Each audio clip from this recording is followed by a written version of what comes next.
Hello, everyone, and welcome to the Off the Record podcast. New name, same dickheads. Yeah. I'm Taylor. And I'm Dan. So if you've watched us before, obviously it's quite a radical change to the way it looks. Not here, we're in the same place. But the look of the podcast in terms of the logos and the layouts and things like that. What we realised is that basically we'd gone a little bit off-piste with what this was supposed to be. It just ended up being basically clip farming and stuff like that, and it didn't really offer much. No, not really. It's good fun to make. Yeah, but, not particularly productive, nor giving anyone any reason to watch more than one, because everything was so different. So we thought we'd have a change. When I say we, I mean me, and sort of bring it back to where it was supposed to be. So in, us as a business, obviously Dan is my boss, sort of venturing out into pastures new, if you like. We are venturing. Yes. And sort of, I thought it'd be interesting to follow that journey, and we're now at sort of a critical point in that journey where, well, basically things are going to start getting interesting. Things are no longer conceptual. They are now a reality. We are getting the first deliveries and orders through of our new products. So whether any of it actually works is about to reveal itself. Yeah. Isn't it just? So, just to give you a sort of lowdown of what's going to be happening from now on, we're going to have some recurring segments. Some will be about us and the business and things like that. Some will be about the world in general. But there will be, a little bit more structure, a little bit more... Bit more logic. Yeah. Bit more rationale. Yeah. Not just watching Dan struggle to do quizzes and stuff.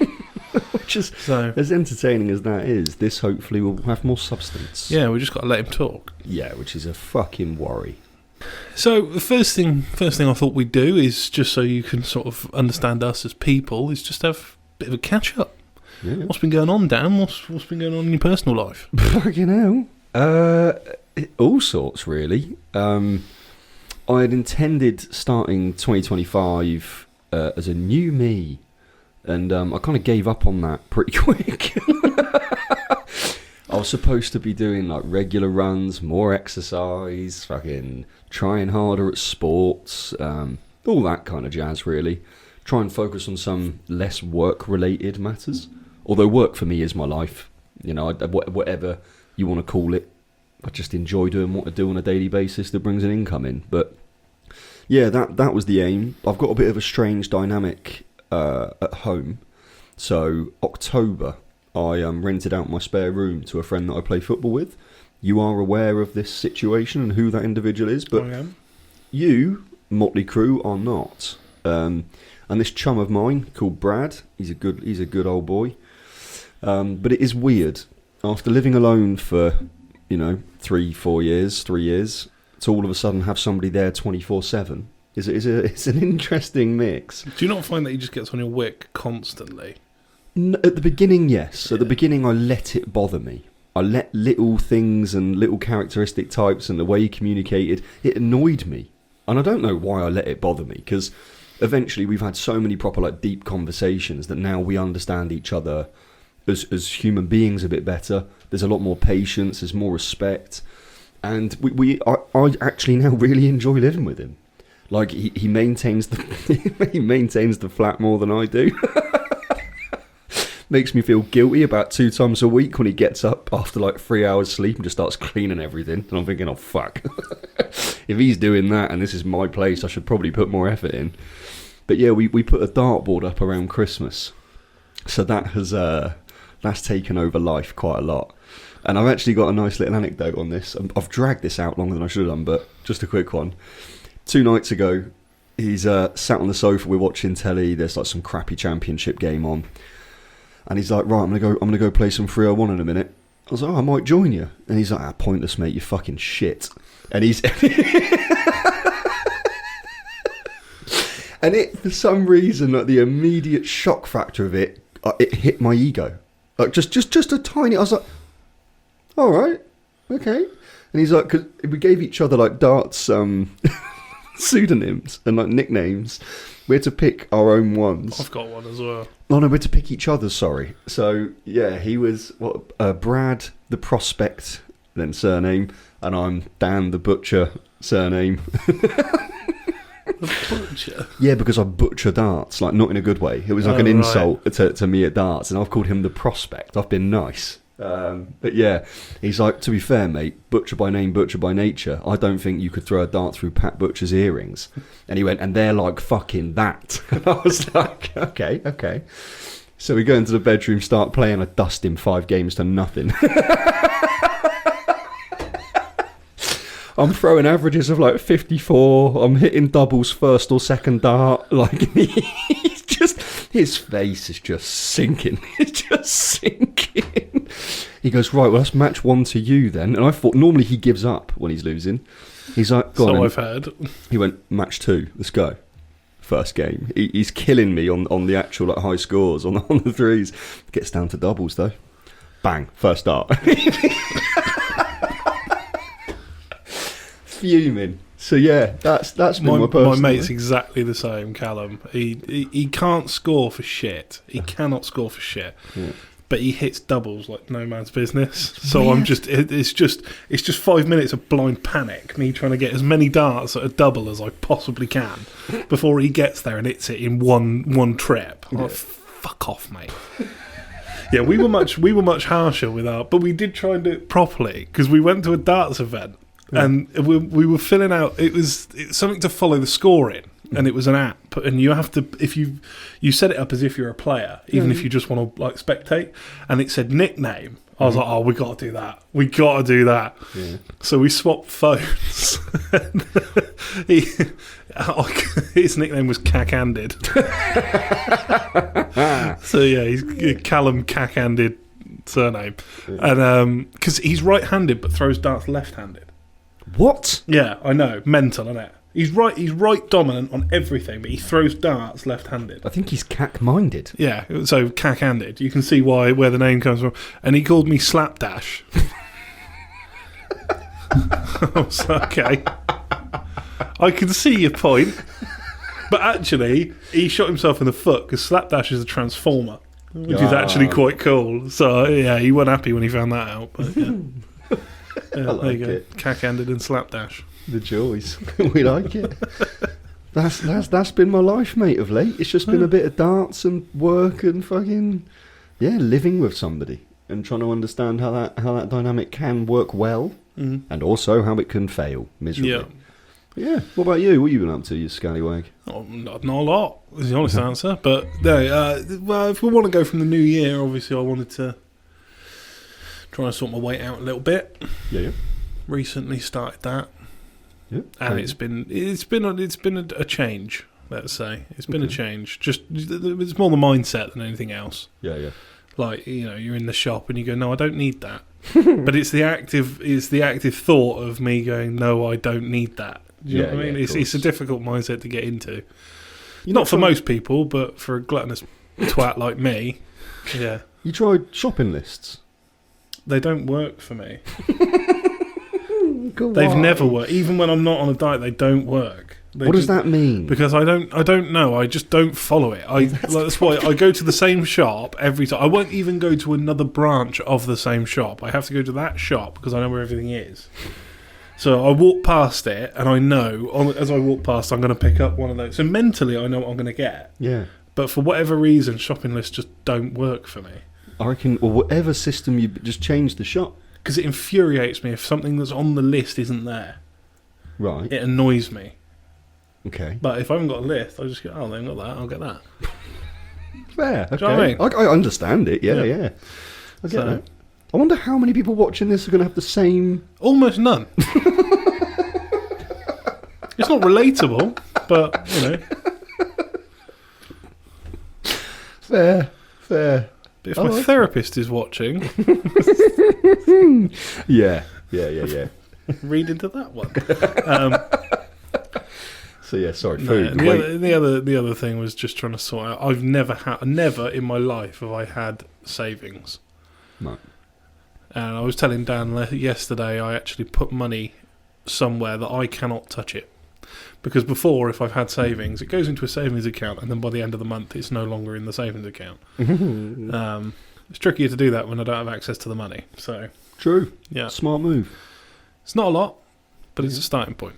It's a good lesson that if you struggle to control something, take your control out of the situation. Yep. Good thinking. Yep. Hopefully that works. It's the mate. only way that I can do anything. is just not let myself do it. Take away the ability, because otherwise I will do it. It will go on packs. Yeah. Don't need to out me like that, man. No, I'm just saying. You're a don at the FIFA. He showed me his 2 teams yesterday. I was like, wow. And my first question was, why have you got 2 teams? And you had a very good answer for that, didn't you? What was Yeah, it? because one of them's a Man United team, and for a long time they were shit. I needed a team that could play football. Yeah. Don't go to United. Yeah. But yeah, That's it, basically. that's been your 2025. Yeah, so far, boring as fuck. It's all right. Well, what's going to change that? What are you off to next? Nothing. Fair. Yeah. What we got next on the agenda? Moving on. Yeah. Now people know who we So, are. we're going to do a little bit of what's in the news. What is in the news, Taylor? So, I found 3 articles that I thought either sort of pertain to business as a whole, and then there's one at the end that I just thought was a bit funny. Cool. So we have a report from Lucy Hooker on the BBC. Go on, Lucy. Came out this morning. Lord Sugar tells workers to get their bums back to the office. Okay. Lord Alan Sugar, star of the BBC show The Apprentice, wants to see real-life apprentices, and all other workers for that matter, back in the workplace. They've got to get their bums back into the office, he told the BBC. The businessman turned personality who owns office space in central London, has launched into the debate over remote working, sparked by the shift in work patterns following the COVID pandemic. Thoughts? I get it. Like, obviously, it's a very, very different situation with my businesses, like, and all the people within it, because there's only 3 individuals that do work remotely. 3.5, because one's in more regularly. Damo, he's at home 3 days, and then in 2 days. Yeah. But it's very, very tricky because it's all about the individual, isn't it? Like, if somebody can be self-motivated and knows how to avoid distractions like television, fucking TikTok and scrolling nonsense, if something within your work means enough to you, you can avoid distractions. But if it doesn't mean enough, then you're going to choose the easy route because you're getting paid. So I see where he's coming from. The accountability is a lot more prevalent in an office space when everybody's there than if you've got people sat at home not being watched. Like, the idea of accountability changes. So, and also, you've got to bear in mind, Alan Sugar, I doubt he influences every process change within his companies anymore. He probably hasn't done for about 30 years after the success of Atari and things. So yeah, I think what he's doing is trying to get it back to a point where he understands it. And he understands people being in an office because that was your place of work. But yeah, that would be my take on it. Yeah, I get a bit bored of this fucking nonsense from big bosses, because you know that it's powered mainly, to my knowledge, by 2 things, which is, 1, the fact that they're hemorrhaging money on an office that they realise they don't actually need, but they need to justify it, therefore have people in that office. And having office space in central London is going to be the worst version of that. Yeah. And also, I think that a lot of bosses, Dan is not included in this, but a lot of bosses love that sort of power trip of control, of having everyone in one place. Yes, they do. And having that sort of, not micromanaging necessarily, but that is an aspect of it. And just having that sort of, overlording type pressure. Yeah, to people. And it's now a case of, especially with the younger generation, I know everyone likes to call them lazy and everything like that, but I know that I can't quote them, but I know there's been studies done where actually productivity goes up in a lot of demographics in work from home. Yeah. In flexible, well, not work from home specifically, I'll say flexible working. So letting people work from where they want to work. Mm-hmm. Because I know that basically my productivity doesn't really change whether I'm at home or whether I'm here. It's about the same. I know what I have to do in a day. Yeah. But I can understand that under certain circumstances why one would work better than other. Some people like to get out of the space that's for themselves and they come into the office and it's, they're in work mode. Yeah. Some other people don't like an office environment because it can be, an anxious experience for them. Around people or whatever, they might be the best employee in the world with no people skills. So if they don't like that, then they're not going to be as productive at work. So it makes sense to me, to sort of have an option. Yeah, obviously it doesn't work in all businesses, but especially office work. There's no real absolute need to have an office space.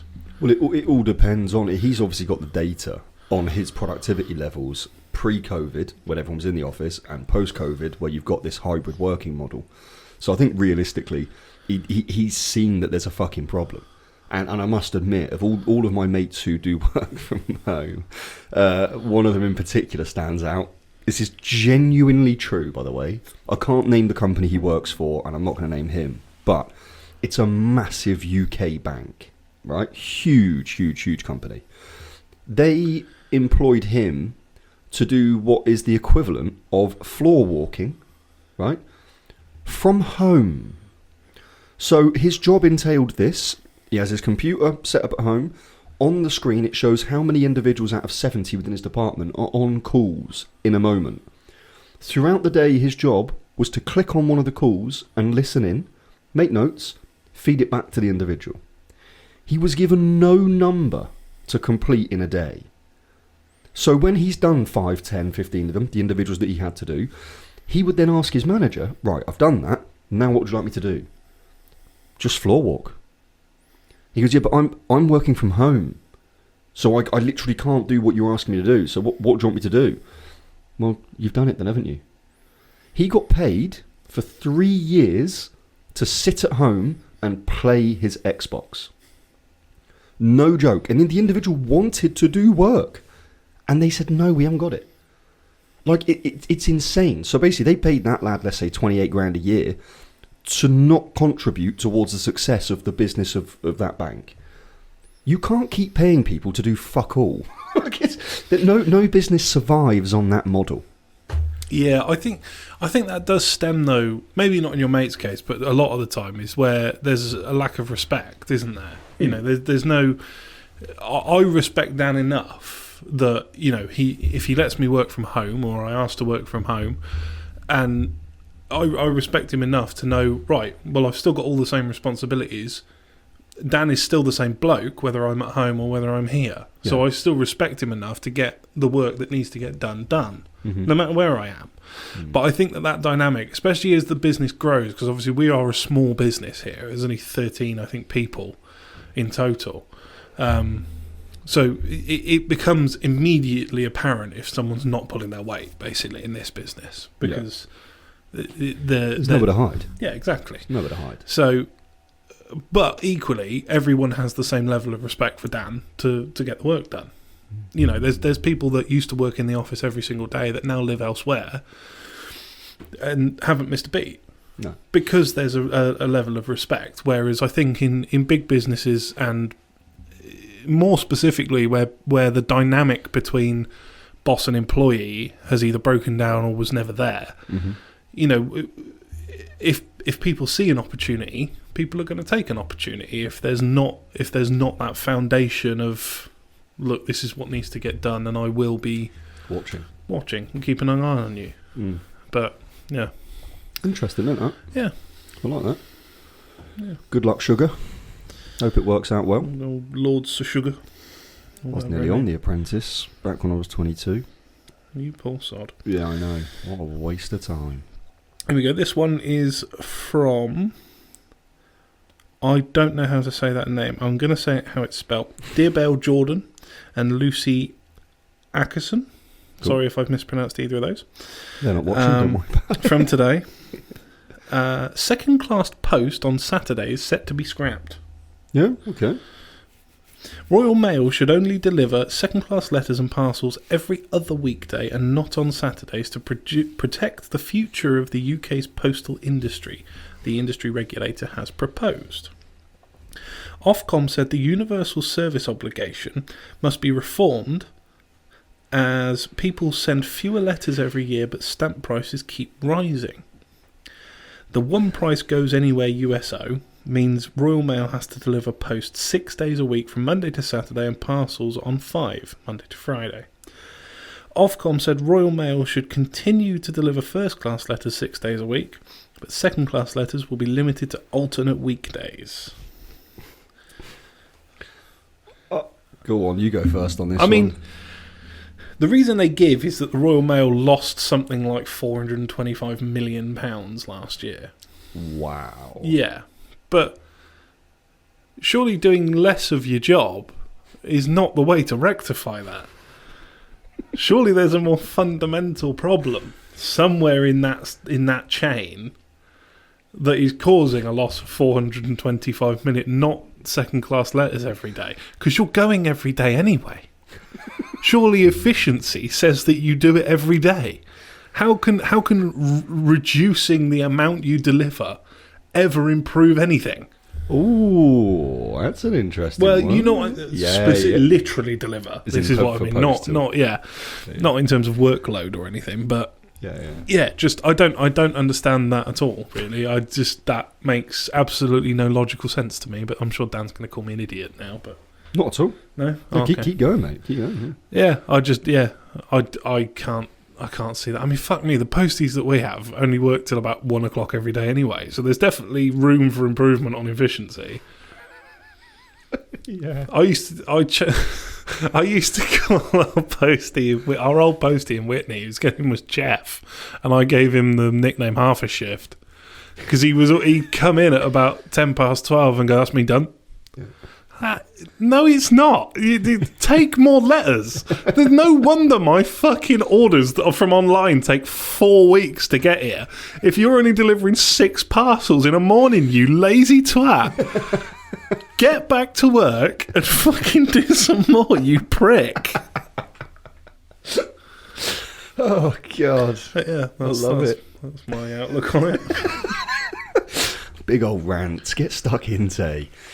It's, I mean, number one, I kind of agree with the efficiency logic that you've applied there. If you reduce the amount of days to deliver 1 million parcels, you're making it harder. You've either got to do more hours in a day, or you've somehow got to deliver quicker.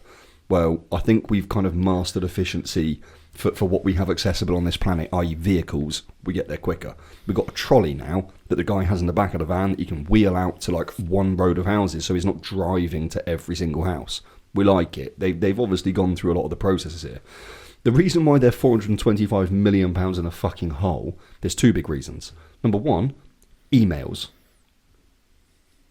If people aren't sending as many letters, they're just not. No. Because there's now a massive form of communication that can get a piece of information from bloody England to Sydney in 2 seconds. Why would I send a pissing letter? Nonsense. The other one is called Amazon. No, when you've got a company that is generating untold billions, right? Almost very hard to even fathom the volume of money that company is generating. When 2 of every 3 transactions online are going through that giant, like they can afford to lose 20 billion a year in making everything so smooth and convenient for the customer, which is why Amazon's become so successful. If they can do it and deliver and make it work, every consumer assumes that Royal Mail can do it. Royal Mail is not Amazon. They have one revenue stream, and it's delivering fucking post. Yeah. Amazon sell books, they do tech for fucking F1, they build AI, they have money coming in left, right and centre from so many different revenue streams that it's not comparable. Royal Mail will be dead soon. Either dead or just become half the size that it ever was. It now has to start a managed shrinking process. Otherwise, everybody will lose their job. Because Amazon, all they need to do is just say, okay, we now offer a delivery service that can be outsourced. and then Royal Mail can just pay them 20p a parcel to deliver it. Do you know what I mean? It's an interesting one. I don't think what they're planning on doing is going to help. No. I mean, it's going to reduce the necessity for workers on a Saturday slightly because they don't have to deliver quite as many second-class letters. But you're going to increase your organisation time. You're going to increase the amount of time it takes to get all the letters and parcels arranged to be delivered. Because now, specifically, those ones can't go out on a Saturday. You've got to leave those somewhere else. Yeah. But surely, if letters are the problem, which it sounds like they are, parcels, there will forever be. I mean, we from here, we send through Royal Mail, as well as others, but we send through Royal Mail. Yeah. So if letters are the problem, surely you just increase the price of sending a letter. People will just stop sending them. Well, that's what I mean. Yeah. But then it alleviates the number. Yeah. So either they become more efficient at delivering the things that need to get delivered, i.e. parcels and things like that. Yeah. Or the people that really need to send a letter will either move to email or they'll have to spend a bit more to get it delivered on time. And then that recoups the revenue for them. Very true. Surely that makes the most sense. I mean, it's pretty fucking simple economics, but do you know what I mean? That would make sense to me, because there's no real reason that anyone, a business, for example, which is probably the majority of post people get nowadays. It's very rare that you send a letter person to person now. Yeah. If it's just businesses, then equally there's no reason they can't just automate all that shit. Of course. And just send emails. It's not hard. No. So I don't really get it. It's just antiquated processes, and a lot of people don't want to change. No. It depends on what the change is for, but a lot of business owners, if you're in your 60s, you've been running a business for 35 years or whatever, all of a sudden technology comes through, you've got to shift everything you know. You're thinking, well, no, I've ran a successful business for 35 years, why am I going to shift? But you have to be willing to move with the time. So can you imagine if everyone did that? Oh, mate, it would be fucked. We'd still be living in caves. Well, we'd basically just have the UK government system in place. Fucking antiquated nonsense, but there we are. One thing I was going to say, Royal Mail have got about 9 different delivery options. Like, why? Track 24, track 48, fucking special first class delivery. First class, special next day AM. Then you've got second class tracked. What are you doing? Just give me 4 fucking delivery options. Well, I get the feeling that this came when it was privatised. Yeah, literally. Because it's just extra revenue, isn't it, or potential? It's the same product. It's the same as ISAs and pensions. It's the same product, but they've wrapped it in something shiny and gone, oh, that one's special. That one's tracked. What do you even fucking mean? The track service for tracked 48, right? All you can do is see when it's hit the depot and when it's left. Yeah.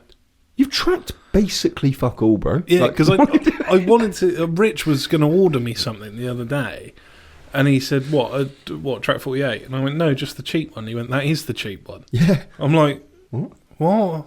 Tracked used to mean it cost more. Yeah. Honestly. There's an extra step there that I don't need. I don't give a shit when it gets here. Just fucking get it here. I don't need to see on my phone. I don't need fucking updates of when it's gone house to house. Well, you don't even get Just tell me when it's at my house. 100%, yeah. Anyway. Yeah. That's an interesting story.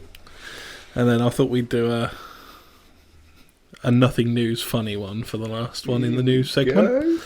What we got? King Charles III involved in woke name change of Agincourt submarine. What?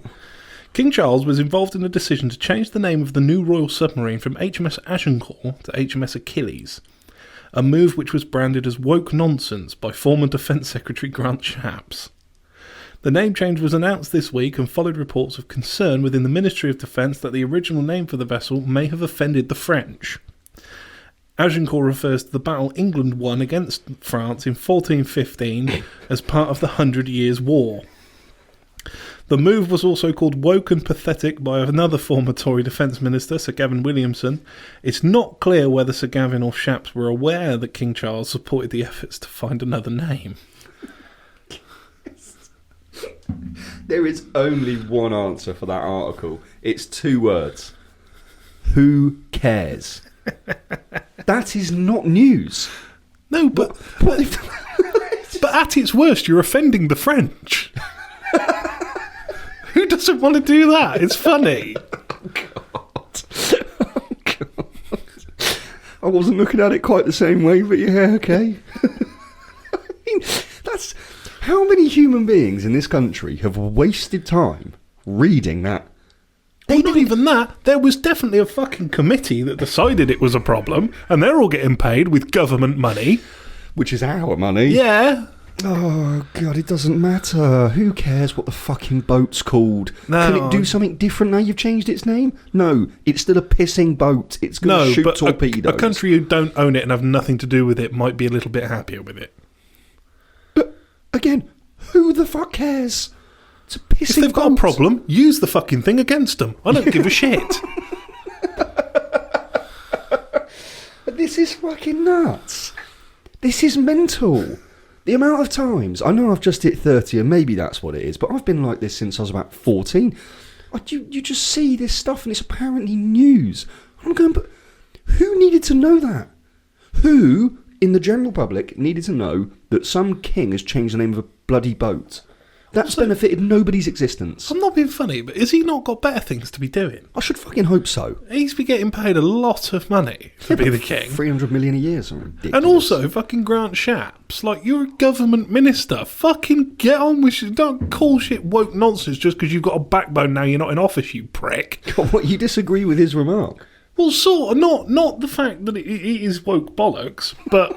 He's been asked for his opinion by a reporter. He's give it. Yeah, but fucking get on with something else. Oh, God. Like, Yeah. it just... Honestly, if you've got nothing better to do with your day... I wonder No wonder if- the fucking country's in the toilet. We've got the fucking defence minister going, oh no, we can't call it that. Yeah. We might offend the French. Nobody cares. Offending the Literally. French used to be a fucking birthright in this country. We got to get some clip out of this. We got to. The fucking pray. If this hits France, they're just going to go arseholes. Bloody English. Yeah. But yeah, Too busy smoking and eating frogs. too busy battering us at most sports. That's what's happening there, mate. That's what's happening there. Fuck 'em. Other than cricket. Oh, I mean, that's a cool... Okay, yeah. I mean, that's a whole nother can of worms, isn't it? Yeah, we ain't opening that can of worms. Not today, we're not. Okay, I mean, yeah, that's it. Would that make any newspaper in another country? I think the answer is yes, and that upsets me even more. That there's more of humanity than just the country that I was born and raised in that is also spreading waffle. What makes me laugh is I went onto the BBC News website and was just looking for news stories. That was on the front page. That was on the home page. It's so irrelevant. So either some BBC employee or the BBC algorithm has decided that what people want to see when they look up the news, considering there's about 3 wars on at the minute, is the fact that potentially, not even that they've had a complaint, potentially we can offend someone by calling something a patriotic name of a battle that was won by the British. I sound a bit Al Murray now, but you know what I mean. Yeah, it's mental. This is just completely nuts. Yeah. I'm never going to change my mind about nonsense like this. All that's happened is that now, well, actually, I feel a bit guilty. I'm a fucking hypocrite because the only purpose of that story is to waste time of the average person. There's nothing else that story can deliver other than wasted time, right? Yeah. And now what we've done is we put it on a podcast and we're wasting all of your fucking time. No, I'm leaning into it. But if the French, for example, Here he goes. call the submarine Euro 96 or something like that, I'm not going to get annoyed. I'd think it was funny. 98 World Cup, yeah. whatever, I'd love yeah. it. Fair play to him. Oh, exactly. Because it doesn't matter. No. The whole country weren't involved in the incident. A select number of individuals. I say let the people decide the names of stuff because they're so much better at it. Well, what's his name? James Blunt did that, didn't he? Yeah. Was it Blunty McBluntface. Yeah. And that started with Boaty McBoatface for that Yeah, Arctic exploration thing. And they actually didn't do it in the end. Swines. They called it the Sir David Attenborough or something like that. Fuck off. Boring. But no, the Gritters were the best one. Do you remember that story? No. A few years ago. And there was 2 Gritters in some county in England. and it was put out to the public, and one of them was called David Plowie. That's quite good. And the other one was called Gritsy Bitsy Teeny Weeny Yellow Anti-Slip Machiney. That's good. This is why the public should be involved, because if we're not laughing about meaningless fucking shit, what are we doing with it? Yeah, What are we doing with it? Yeah, country's in the fucking toilet. Everyone's broke and miserable, but yeah. Talking about changing the name of a boat to Achilles. Who cares? Yeah, there we go. Fuck me. That was fun, wasn't Cheers, Dave. For riling me up on a Wednesday morning. Thursday, sorry. Depending on what day it it? is. What day is it? Fuck knows. Again, who cares? So, let's go. What we got now? for those that don't know, we basically have 3 new business ventures. Yeah. 4th in the pipeline. 4th in the pipeline. Yes, 4th in the pipeline, but we're not talking about that today. An unintentional pun there Because as well. I don't want to get it taken off of YouTube. Yeah. So, for those who don't know, we have one brand called Kingsley and Harper, which is a sort of male accessories brand. Do some gift sets and things like that as well. The second is Locked In, which is behind me. That is a sports tape brand. And then thirdly, we have a sort of rude teddy bears, which sounds weird, but when you see them, you understand, called Cheeky Chappies. And yeah, like I said at the beginning, we're sort of at a critical point now where we've actually had our first sales of some of the Cheeky Chappy stuff. They just happened to be the first ones that went live on Amazon. Mm-hmm. Search Cheeky Chappies if you want your own one. Yeah. So yeah, we've had our first sales of those, so that's going well straight away. We're waiting on the stock for both of the other ones, so everything's done. These designs behind me are final. All of the Kingsley and Harper stuff is all finalised. Mm-hmm. It's en route. So yeah, they're on the way. Yeah. They're on the way. It's coming. It is. And yeah, feeling the pressure. Oh yeah? Yeah. Yeah, I am. Yeah. Okay. Yeah, that's why I've aged 10 years in the last 6 months. Yeah. I'm actually 13. Course. Yeah, so it is an exciting time. Exciting time. Or it will be once this bit's passed. But yeah, so what sort of what lessons have we learned in the last year? Because there's been a lot. It's for me. There's been so many, because it's like it's a process of choices and flows basically. Because the original logic behind doing any of this, the whole purpose is that I had this weird idea that I would flip a business model on its head, and rather than have a director that's basically saying, right, do this, we're going to try and make as much profit as possible. I'm going to take that and then give you a 1% salary increase each year to keep you here. I don't like that. I realise that is fucking absurd. So I was like, right, how can I make more money in a business that we currently can't advertise, which is a vaping company? I knew I had consumers, which were the people that worked in the business as individuals, employees. But I just thought, surely they've got ideas on products that they would like to see accessible. So the original start-off point was, right, ask them for their ideas, get them to come up with them, let's make them a reality, and then sell them.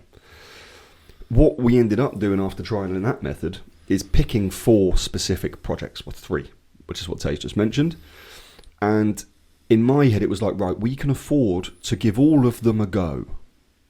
And hopefully we have enough time, resources, ability, and skills to get them to a point where we can at least have them released, reasonable marketing, and we can see if people engage. And then, we pick after 12 months or 18 months the 2 best performers or 3 best performers or whatever, and we focus on those moving forward.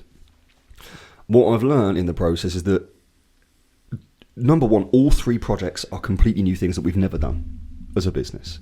Completely new.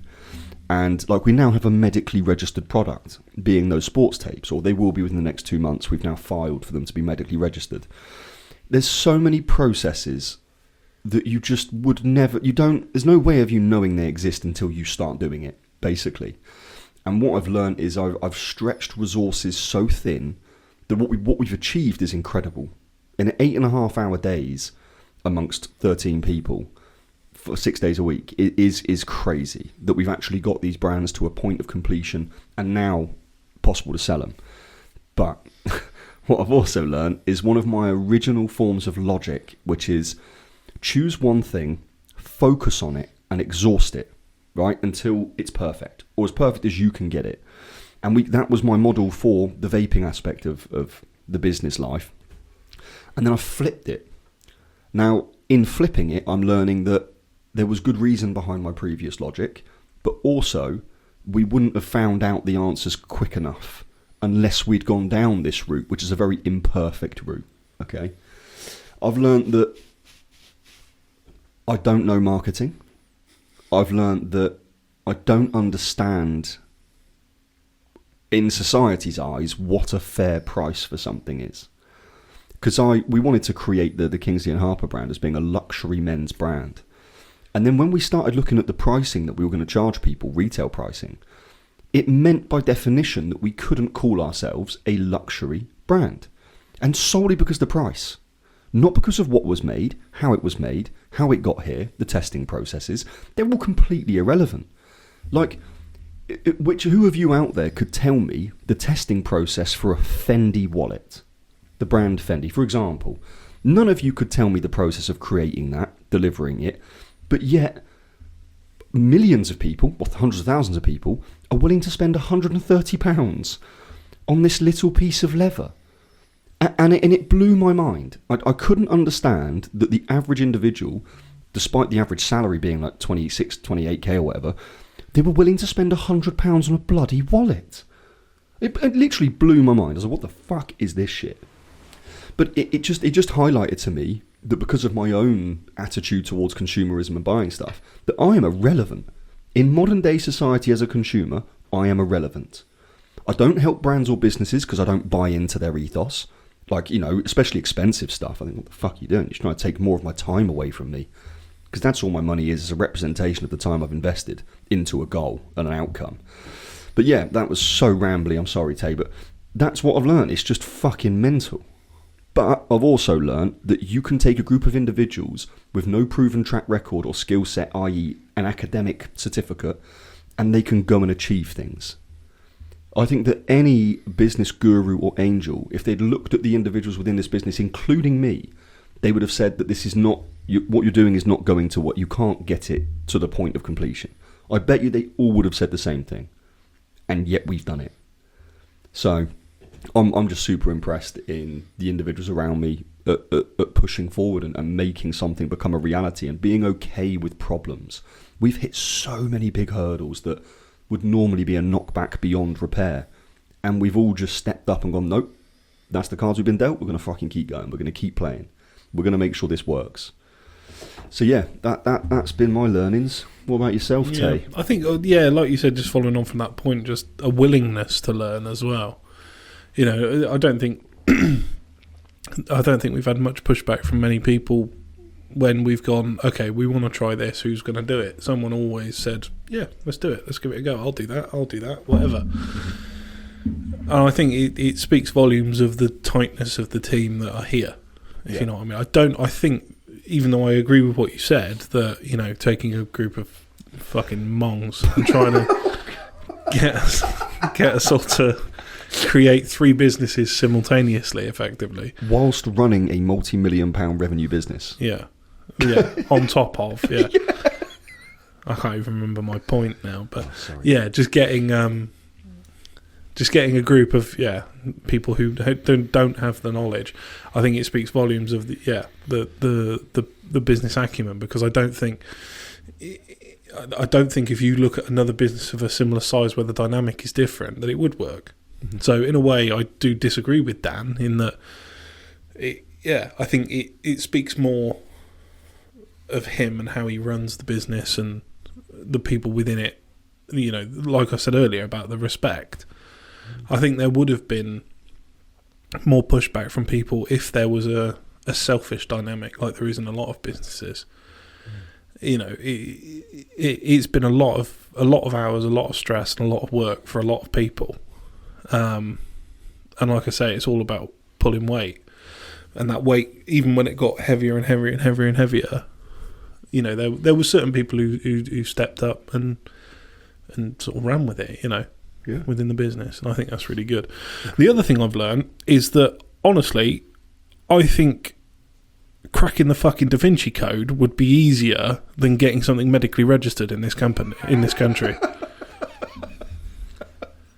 That was 6 months of back and forth with a consultant. A consultant who does this every day. And it was still 6 months of back and forward. And he sent me 3 documents that were over 100 pages long and said, fill that out. With what?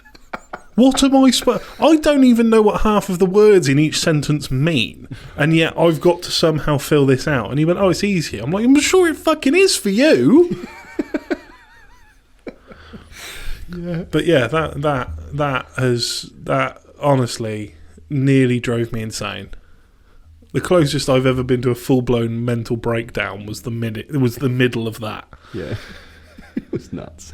I remember that moment, and then just seeing your face when he sent over the documents, and you were like, Dan, have you seen the email from X? I was like, yeah.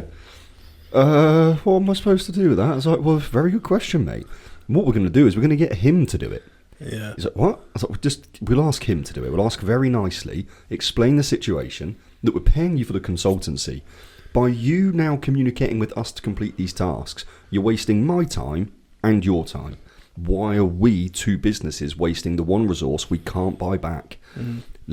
Would you mind very kindly completing this document for us and walking us through it? Not just doing it and then handing us completed doc, but explaining it so that we have at least some sort of understanding, right? And it's worked. We got there. But he didn't really want to complete it. Well, neither did I, but it's not my job. So, precisely. But yeah, I think also the sort of... There's people also within the business that I would never have imagined that they could have done what they've... the skills that they've onboarded in the last year. I would never have imagined when they joined the company that they could do this sort of thing. Especially people like Ryan. I'm going to shout Ryan out because he was effectively hired as a van driver. Yep. Effectively. Mm-hmm. He now runs probably 85% of the online presence of all of the businesses combined. He's responsible for effectively all of it. Yeah. Sort of the inner workings and stuff like that. Mm-hmm. Collaborative with other people, but he's the one that sort of is the centre point. Yeah. And like if you wanted from the point of employment to now, a difference in role, I think it's between me and Ryan where they are just so different. Yeah. And like Dan said, no formal training at all. It's all self-taught. Yeah. It's all trial and error. Mm-hmm.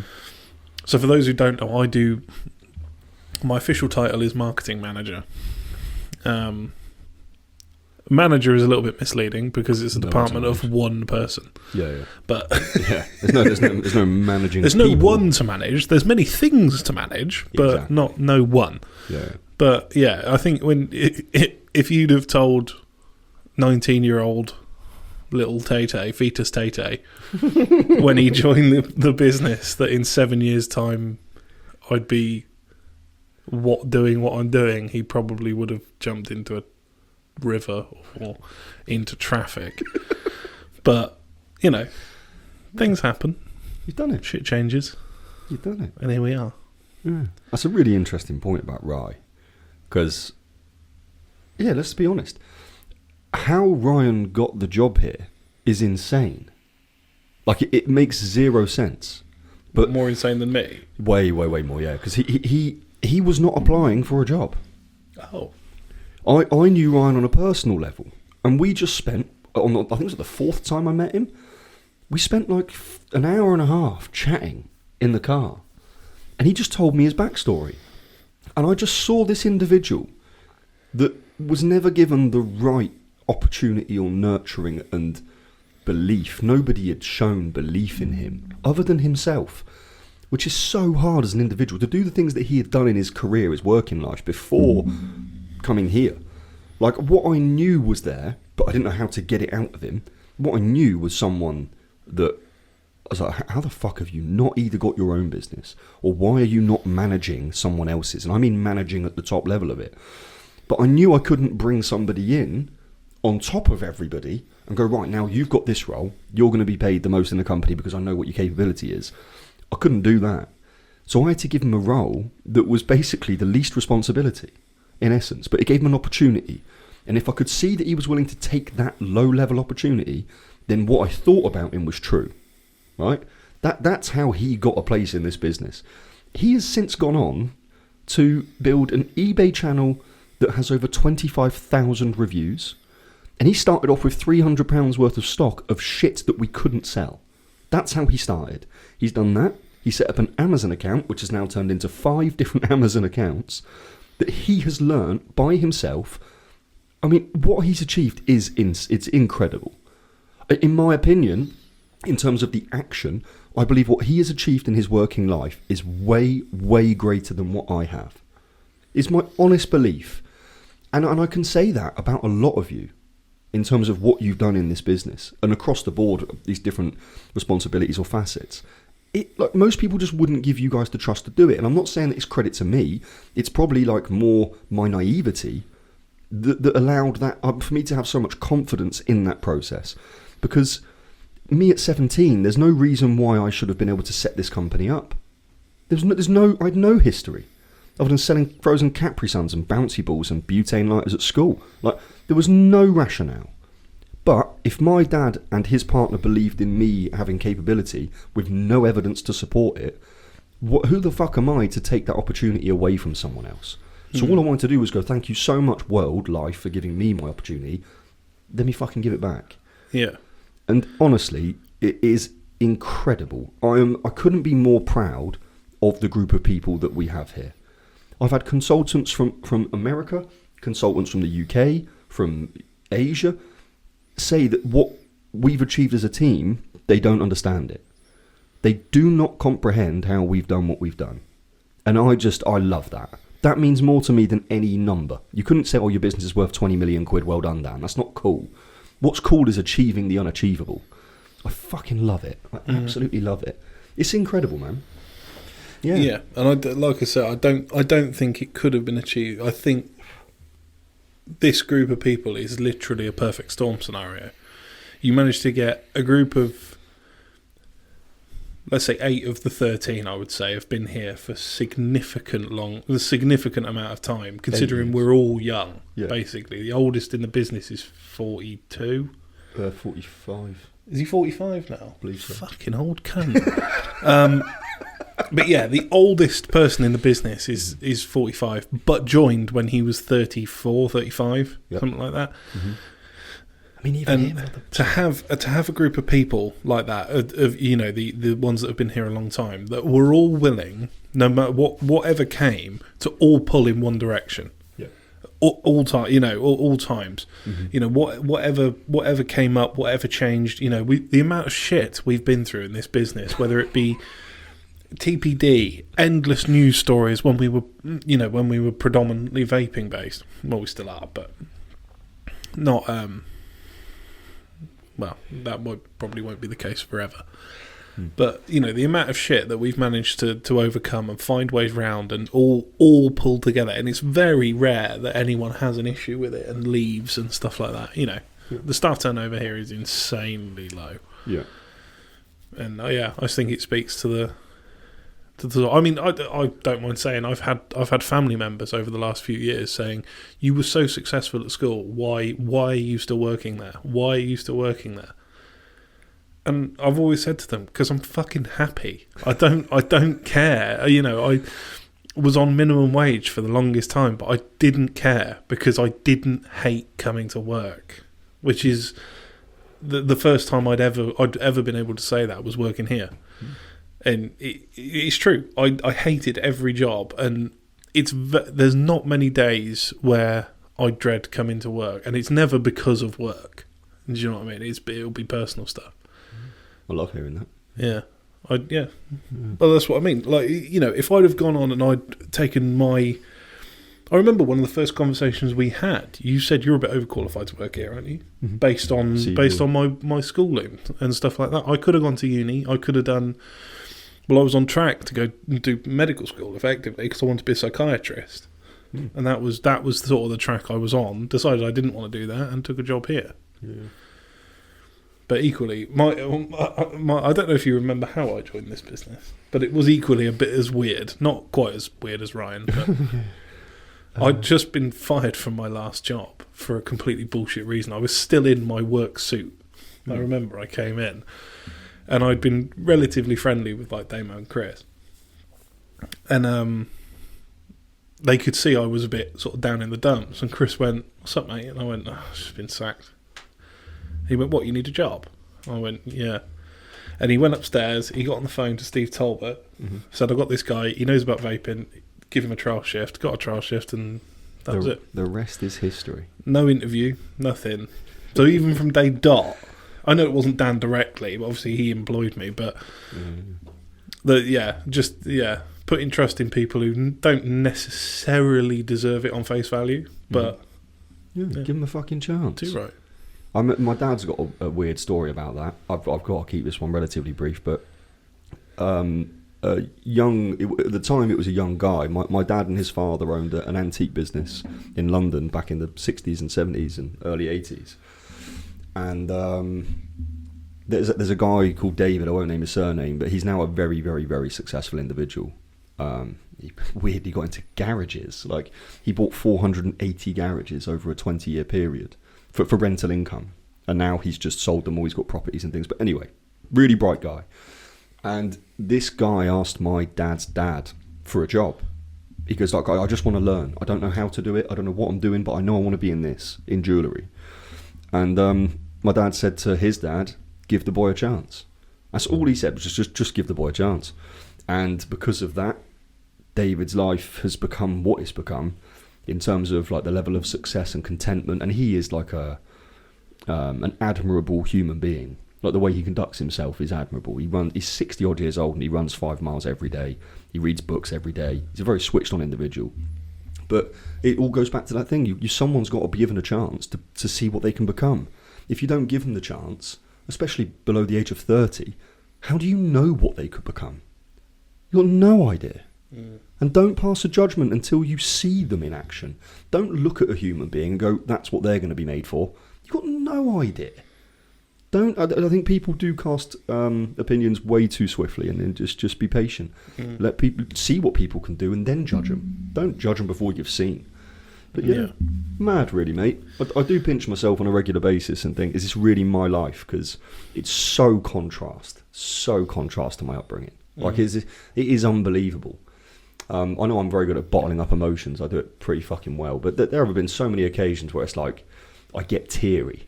Just realising what this has allowed to do in terms of a difference for my family. And hopefully now that can spread across your families. That's the name of the game. Hopefully. Fucking, it will. If everyone puts their max effort in, I promise you it will. I promise. I won't give up. Here we go. Look at that for a fucking Should we end podcast. on a joke? Go on, son. What have you got for me? Let's have a giggle. Yeah, I know which one it is. So, I'm hoping you haven't heard this, because I creased myself when I heard this last night. So, I was at work and they had a fire safety drill. And when it happened, I failed it. And when they said, so what steps would you do in future if there was such a problem again? And he's apparently fucking big ones was the wrong answer.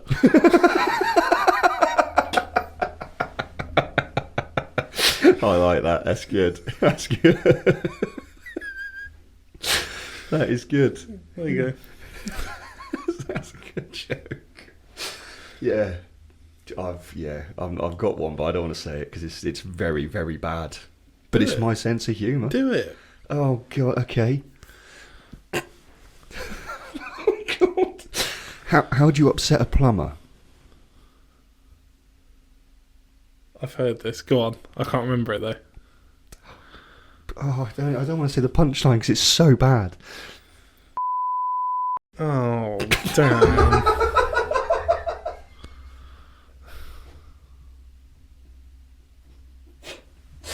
That just to clarify, that's been my sense of humour since I was about 13 years old. I wish it would change. I wish that kind of thing wasn't funny to me. It's the fact it's a joke, it's funny. If there was literally a plumber whose family... Not funny, alright? It's the fact it's a joke as to why I find that hilarious. It made me laugh so hard when I heard that on a reel the other day, and I was like, wow. Awful. Told you I shouldn't say it.